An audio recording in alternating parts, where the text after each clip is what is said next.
Will do. Back her up. At Merrillan, Job C switches their train and sets out the cars for the Northwestern. Here the GBW crosses the Northwestern's Adams Line, the main line from Chicago to the Twin Cities. It was the route of the original 400 until 1963.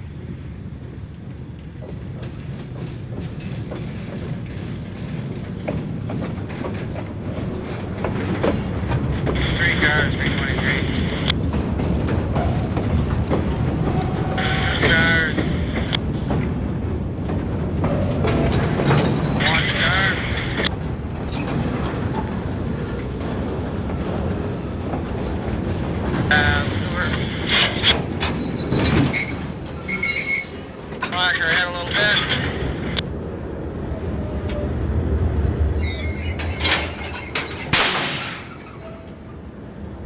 I had 3 cars.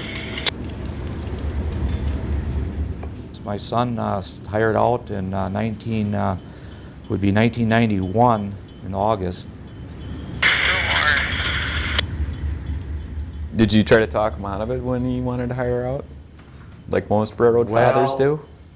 Yes and no. I gave him his options. I told him where the Green Bay and Western was going. It was for sale.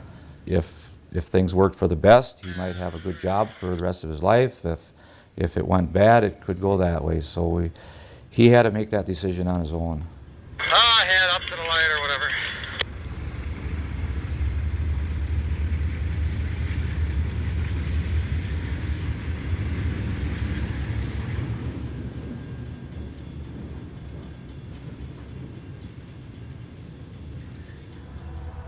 Sometimes number 2 will meet ITPRA as they deliver to the GBW.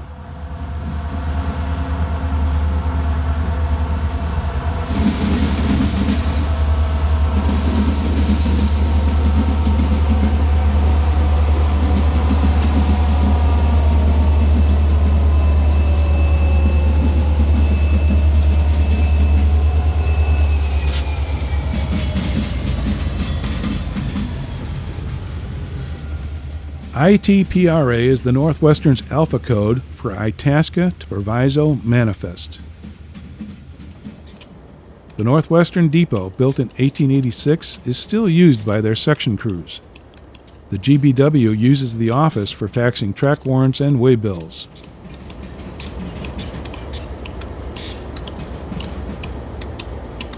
Merrillan is the end of the line for Job C's crew. They may linger and chat with the Northwestern's crew, but they're done for the day. Job B, the Green Bay crew, will take number 2 back home. If the train is too long, Job C will leave it west of town to avoid blocking crossings. Once the Green Bay crew backs up and couples on, they're ready to leave town.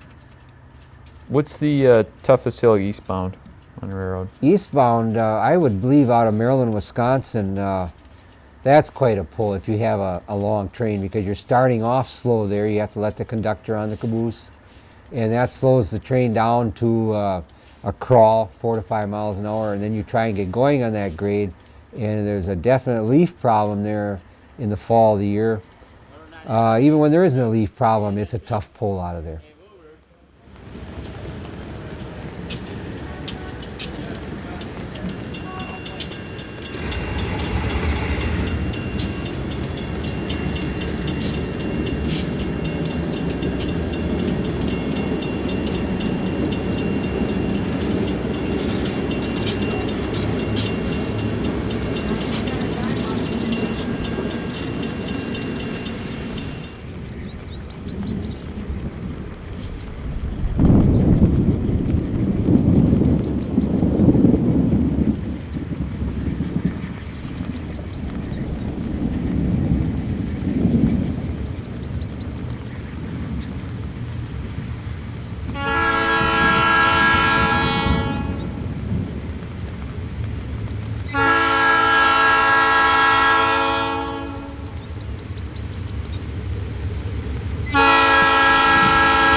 Like any Wisconsin resident, the GBW knows winter.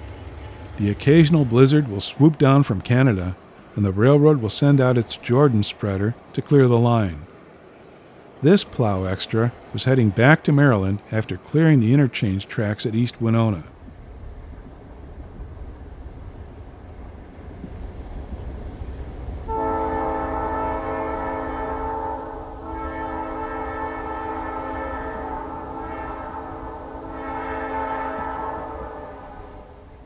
X190 may be the oldest piece of GBW equipment in service. It was purchased from the bankrupt Wisconsin and Michigan Railroad in 1935.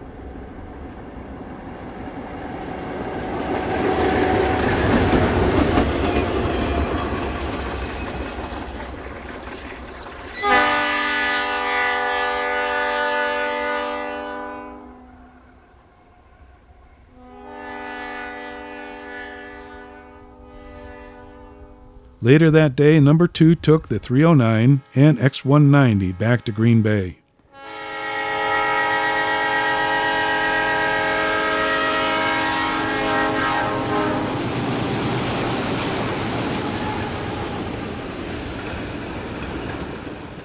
At Hatfield, the GBW crosses the Black River on 3 bridges. First is the bridge over the Powerhouse Canal.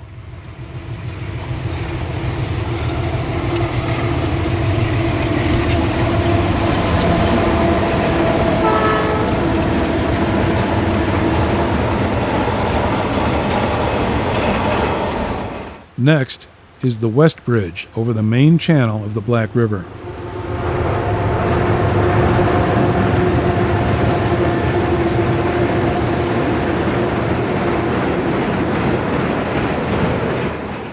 Probably the fastest I ever went where we weren't supposed to be operating in those conditions was over the Hatfield Bridge. I was working with an engineer and he said let her go, and so I did. And we crossed the Hatfield Bridge at 52 miles an hour, and that's a 30-mile-an-hour bridge. So that was an experience. This is the original structure, built in 1872. Later, it was reinforced for today's heavy trains. Behind the bridge is the Hatfield Dam, built by the La Crosse Water Power Company in 1904. The dam created Lake Arbutus, which created a calamity in 1911.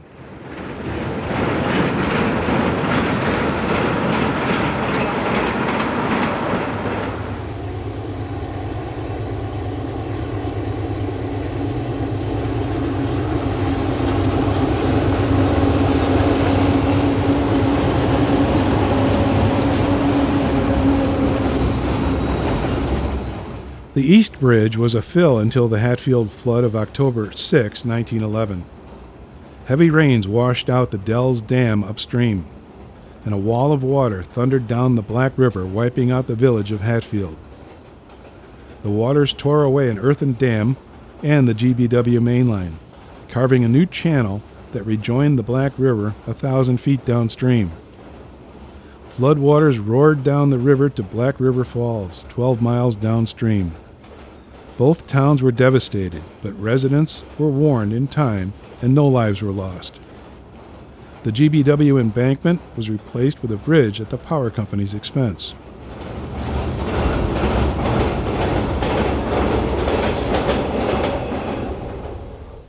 East of Hatfield, Number 2 journeys across sparsely settled forests, marshlands, and cranberry bogs.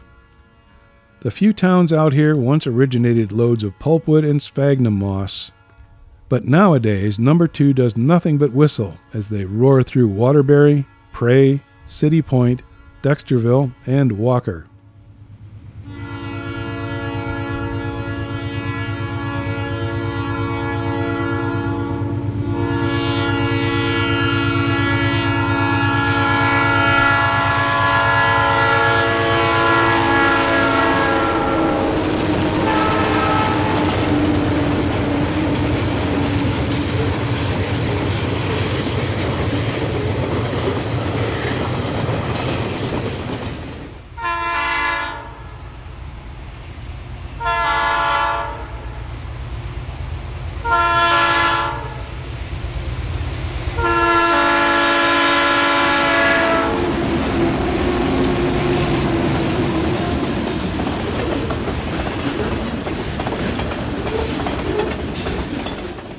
The GBW had financial problems throughout its construction, and the track profile reflects those troubled days.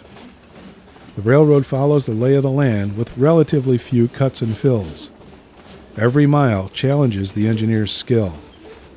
There's a lot of hills. It's up one hill and right down into a sag and then up another hill. And they're too short. If you have a long train, about the only thing you can do is just let it run itself through there. You probably have better luck than if you try to control it. You could be the Lord yourself, and if the mix of the train is wrong, and I'm talking where the loads are in relation to the empties, you would not be able to give a good ride, a safe ride, and keep everything together, keep the equipment together as far as drawbars and knuckles.